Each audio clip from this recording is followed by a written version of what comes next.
But thanks for you guys for being here. Martin Luther King Day. Great. Had a great conversation with our kids today about Martin Luther King, and it was awesome. So great day to celebrate and educate.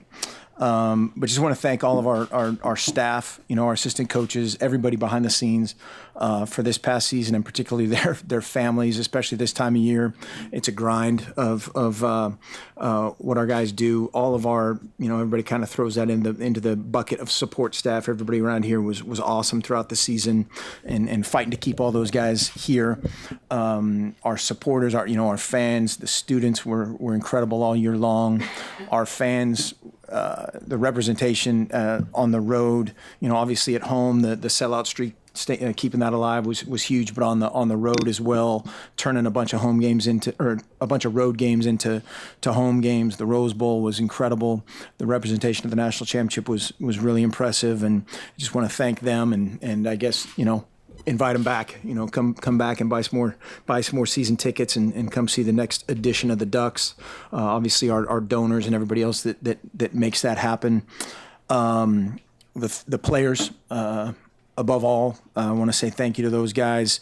Some guys on the way out, which we'll talk about Marcus, I'm sure, here in a second, and all those guys that just. Along with the staff that just jumped into our process, I think with both feet. After last spring, couple injuries, fall camp, couple injuries, leading up to the Arizona loss, I think there were a bunch of people that counted those guys out, and just battling through everything, whether it was 6 guys out. I think offensively for the Pac-12 championship game, guys at key positions, all conference players at key positions, and just their belief in each other and the assistants' belief in one another with those guys was really impressive, especially given the fact of what you guys have said, and you guys know everything of the toughest Pac-12 kind of conference ever. Was just very, very cool to be a part of. Just like every season, there's going to be some movement. We have 3 guys right now that will be leaving the program. There's nothing crazy here, just guys looking for an opportunity or better fit. Stephen Amoko, Dominic Harrison, and Chance Allen. I think Chance Allen already announced that, if I'm not mistaken. Will be leaving. Then there's a couple of guys that are, I would say, in limbo as far as what the rest of their career holds, and we will support those guys and help those guys as they make that transition.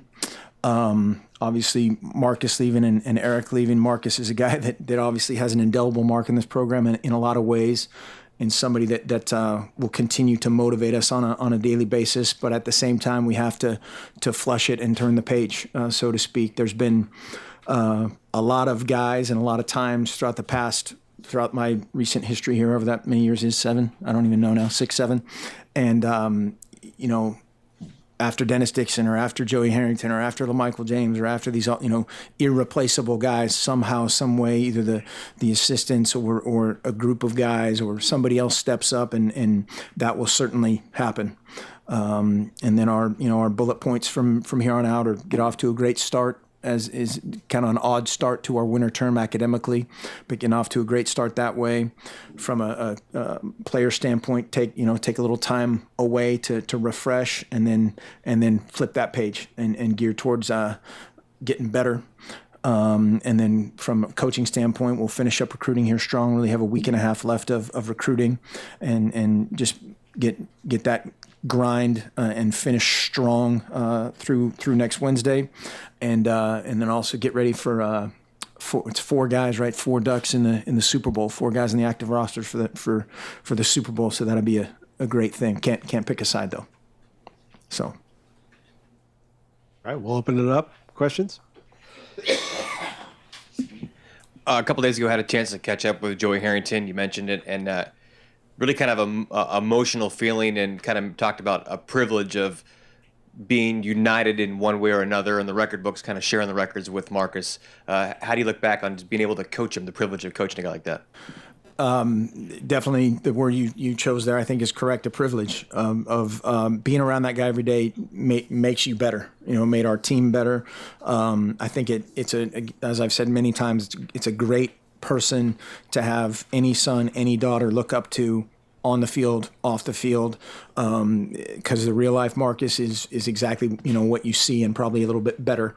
And then from a football standpoint, just ideal guy to coach, a guy with a tremendous amount of ability coupled with a tremendous desire to improve. And when you put those things together, that's when a career like his can happen. On the subject, a lot of fans are wondering if his jersey number should be retired or even a statue should be built. I mean, is that something that's being discussed at all? And I wonder if you think how Marcus might feel about those things. He would feel weird, but yeah, if you have a chisel, that'd probably come in handy. But no, I have no idea. I haven't heard anything about that. But yeah, it would be a bunch of teammates around him. I think would be kind of his ideal trophy statue. Might get expensive. A lot of heads. Mark, speaking of the future at quarterback, do you view Jeff as having kind of a head start with his experience, or do you just start scratch with a blank sheet of paper in terms of the race to be the next Oregon quarterback? I think he should certainly look at it that way. And, I think whenever you're replacing somebody at any position, there's a short-term and a long-term type of way to evaluate things. And in the short term, absolutely, that should be a strength of his and running the show behind the scenes of all these things these guys do that we can't be a part of this time of year and throughout the summer. And then in spring ball and in fall camp, you have to put on your long-range glasses and kind of put him in situations, him and others in situations to compete and give them it's the double-edged sword of you have to do different things with each individual guy, but still give each person a quote-unquote fair shot. How you're going to game plan for one guy and another guy are totally different. And so you have to work to their strengths within everybody else's strength, if that makes sense. Give everybody else a chance to make them show their best light or showing their best light. And so that would be, down the road type stuff. Every time a quarterback his name surfaces, I think Oregon is one of the people attach him to. Could he go there, transfer there, and start? You guys are just you become that kind of program. But is that interest reciprocated at all? I mean, are you guys interested in potentially bringing in a transfer and just seeing how it would mix out, just to see, considering you do have 4 guys who look like they could play pretty well next year who are already in the building? Yeah, the 2 magic words, it depends, that's all. There's rules, around all that stuff. And if guys, we receive, it's called permission to contact. We receive a permission to contact from guys at multiple positions. I don't want to say daily, but I'll say every a couple times a week at least throughout the year and throughout the off season. And, sometimes that's a division whatever kicker, sometimes it's somebody else, and before that takes place, none of that other stuff can happen, and that's where some of the gray area is created. But we're gonna exhaust every path to find the right guy, the right fit, but we certainly believe in who's on campus and what's to come. And just a quick follow-up, do you want a guy in by a certain amount of time to kind of learn your offense, or can a guy, just depending on him, how gifted he is intelligently, could a guy come in late summer, or do you want someone here for spring? Is there a timeline you're looking for? Again, it depends on both their past, their ability to learn all those things. You look at guys like Royce and Charles, that came in instantly. They did an incredible job through the summer of learning, and they're ready to go. Other guys take a little bit longer, so it just really depends. And I know that's not the answer you want, but it absolutely depends on the guy. Mark, are you expecting to have your full coaching staff back next year, and how much does that help this week and a half of recruiting / turning the page on a great season and transitioning without Marcus? Yeah, we sure hope so. I don't want to say I anticipate that, but I anticipate that, and extremely lucky again to have those guys here. That there's been several publicly, but there's been a lot more behind the scenes of opportunities for multiple guys, and we are very fortunate to have the staff that we have. Extremely fortunate. Mark, how much does the injuries at offensive line and getting some young players in there, losing now a few starters, how much does that help in the experience that the younger players had? It should help. It should help. It's kind of like the question about Jeff Lockie's experience relative to somebody else. The guys that have played quite a bit, should have a level of understanding, a level of confidence, but at the same time, they better compete because there's some guys both on campus and guys, in the mix that will be in the mix that will compete their tails off for that playing time. And we had a couple guys, whether it's, a guy like Elijah George or some of these other guys that have missed out on the entire season. I know that, those guys are going to come back hungry, so they can't rest on any laurels. And we will certainly have a competitive situation almost at every position. Mark, I guess there was a recommendation at the NCAA convention about moving away from testing for recreational drugs at the NCAA level and focusing more on education and that type of thing. Does that sound like a good approach to you? Do you feel like that's something that could be tweaked? I do, and probably not for the reasons that you think. Sorry, muting. I think if something's illegal, it should be illegal all the time. If a guy, we played against a couple guys that throughout the year are arrested for something, and then they play the next week, and then it what I mean. If you pay a player in week 2, that's illegal. If you pay a player in week 16, that's illegal. If you pay a player in recruiting, that's illegal. It's if something's illegal, it should always be illegal, and it should always have a quote unquote equal measure of punishment. And so that I think there's some imbalance certainly there, and at the same time we need to continue to educate our guys on making great decisions. Mark, you lost a lot of guys from this team that have had great careers, obviously, and that doesn't need to be understated. But there also seem to be a lot of guys that have been big leaders for this team in practice and in workouts. How important is it to identify the new guys, the new voices right now and moving in the next couple of weeks? And who would you like to see step up to be those guys to fill that leadership void? Yep. That's something that it's one of those things you try to catalyze and spur a little bit, but you also can't fabricate it. You know what I mean? And so a lot of that just has to happen naturally. DeForest Buckner is going to be an outstanding leader. I know that, and I'll tell you that right now. There's a bunch of guys, maybe younger guys offensively, that have the juice, that have the credibility to be that guy, that probably aren't as comfortable as they will be a month from now or 2 months from now, behind the scenes, weight room, all the workout stuff we do, and so that's something that we have a way that we kind of divvy up some of those responsibilities, and then as those roles kind of are expressed to everybody, then we'll kind of put them in more formal leadership roles type situation. Mark, after having some time to digest the title game film, was there anything that stood out to you, or maybe just things you didn't notice right in that moment, right after the game? The thin margins of what coulda, woulda, shoulda, and they're an excellent team, an outstanding team, very talented team physically. We knew that going in. We knew, their playmakers going in, and just. That's the unfortunate part of it, is that's the taste in your mouth of after a great season is coulda, woulda, shoulda. And that probably won't ever change, but very, very proud of our effort and how our guys battled to get there. Has it been hard at all to follow your own advice to the players to flip the page with the title game? Yes. I know you go straight into recruiting, but that's probably been a blessing and a curse. Is you have to flush you have to flush it and move on to a certain extent. But yeah, initially right after that is tough, and our players will get a little time to relax and move on to their next phase, and getting focused on academics and self improvement in the winter are huge.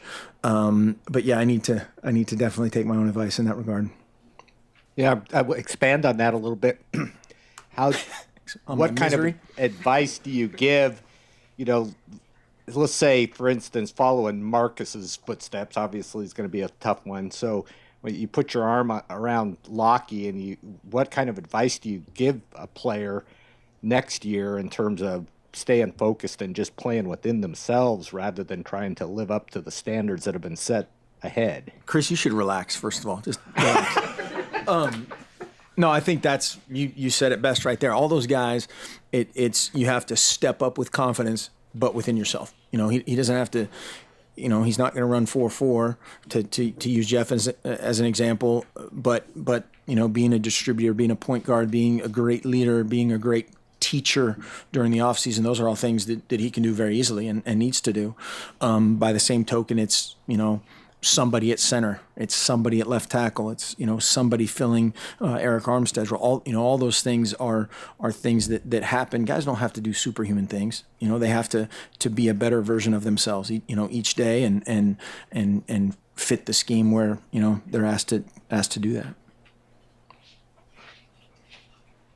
Mark, I know you guys go back and dissect every aspect of the past season and try and figure out why on a lot of things with injuries. Will you take a look at that, or is it just a bad luck the way football is? Sometimes you have a lot of injuries. No, definitely. We've already done that, and there's a pretty impressive database that we're trying to compile conference wide of whatever everything cleat, temperature, surface, action, collision, injury, all the, every variable that you can maybe narrow it down to something. How we train, how both from a training perspective on the field, the weight room, all those things will be they'll come into play, and no, that's absolutely something that is ongoing.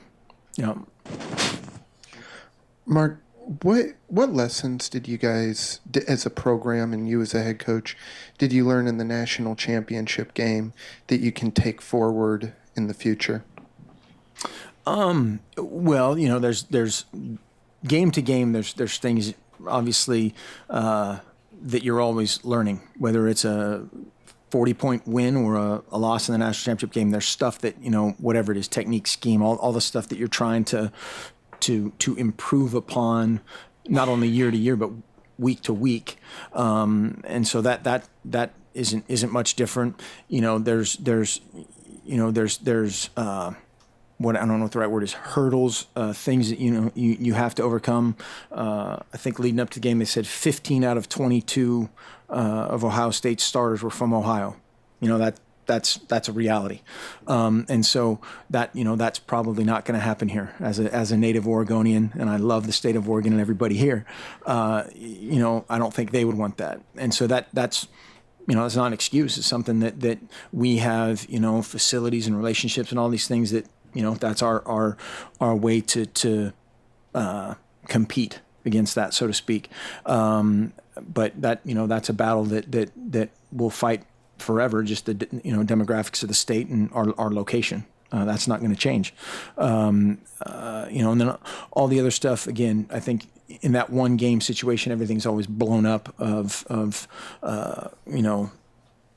whether it's the Stanford thing from a couple years ago or whatever else. Everybody kind of is the agenda item for that week. Mark, as a whole, the defensive unit seemed to improve over the course of the season. They had a lot of experience. What are some things you'd like next year's starters to learn from this year, as you kind of have a lot of turnover on that side of the ball? Yeah, obviously there's a bunch of guys. It's kind of a mixed bag there. It's about potentially 50-50 type of situation. Again, a group of guys that just battled. The linebackers were spackling themselves together to play. Every single week, those guys. It was unbelievable to watch how those guys battled to practice. Just to practice, to put themselves in position to play was really impressive. Obviously, a lot of turnover in the back end, and then a bunch of young talent. So how that all comes together will be the exciting part for us of winter, of spring, is how those guys really just jump up and compete. A lot of times with guys that you talk about a true freshman or something, they need that, or a guy that's redshirting, they need that carrot out there of playing time. and a lot of guys did a great job in the fall of competing every day. There's a couple of guys that didn't, and we've addressed that with them throughout the fall. But for whatever reason, there's always a couple guys that need that out there to fully embrace just the day-to-day grind, and then just the year-to-year, week-to-week constant improvement is something that again those guys need to just buy into. Mark, the early signing day period has been proposed. What are your thoughts on that and how it may impact the way you guys recruit moving forward if it does pass? Yeah, I think it starts 2016. Yeah, that's another thing that I think is good and bad. If, again, given our location, we don't have a bunch of guys drive in for unofficial visits. And that's the biggest disadvantage for us is if you're sitting in a major metropolitan area or a talent-rich state or whatever it may be the case, a lot of those guys can drive back and forth or get to campus much more easily.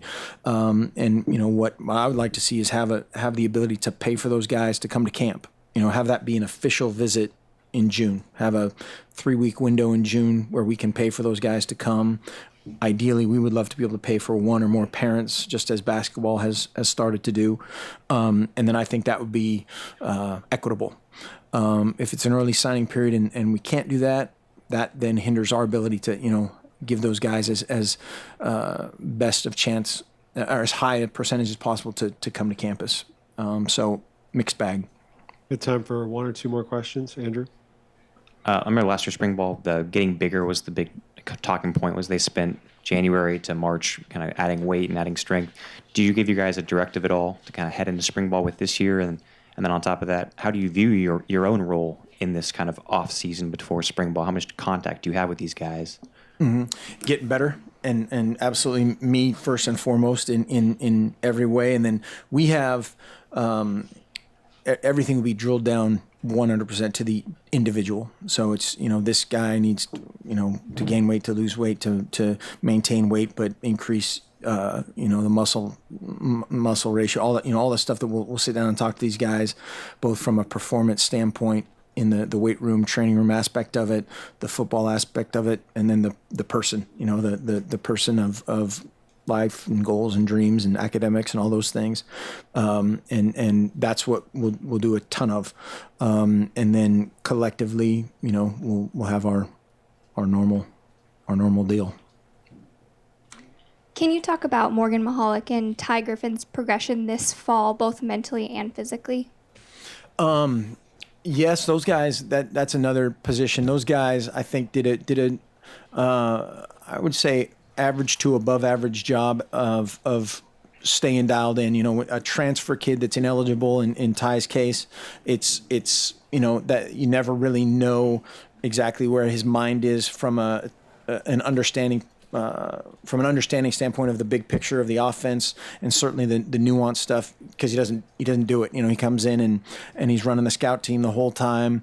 We do some stuff, probably I think a little bit more than most people on Thursdays and Fridays of getting those guys some real life action in our system and with our words and all that stuff. And they did well. They did fine, but that'll be a huge step for them is this winter, and then early spring before spring ball is getting their mind right to truly compete and to be in as best a position from a mental standpoint, a confident standpoint, to go out and just play.